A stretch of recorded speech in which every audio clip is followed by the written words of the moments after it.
Hello மக்களே, evening ஒரு சின்ன ஷாப்பிங் போயிட்டு வந்தேன். பூ மார்க்கெட் போயிட்டு பக்கத்துலேயே கொஞ்சம் காய்கறியெல்லாம் வாங்கிட்டு வந்தோம். ஃபஸ்ட்டு இந்த உருளியில் பூவெல்லாம் நல்லா அரேஞ்ச் பண்ணி வாசலில் வச்சிட்டேன்.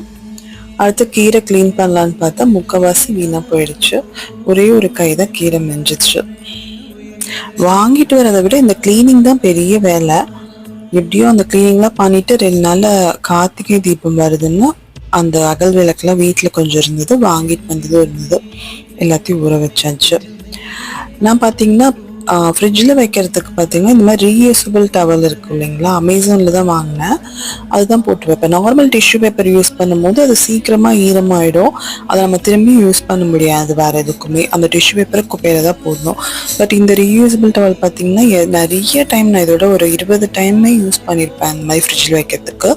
அப்படியே ஃப்ரெஷ்ஷாகவே இருக்கும், காய்கறி ரொம்ப நாளைக்கு ஃப்ரெஷ்ஷாக இருக்கும். ட்ரை பண்ணி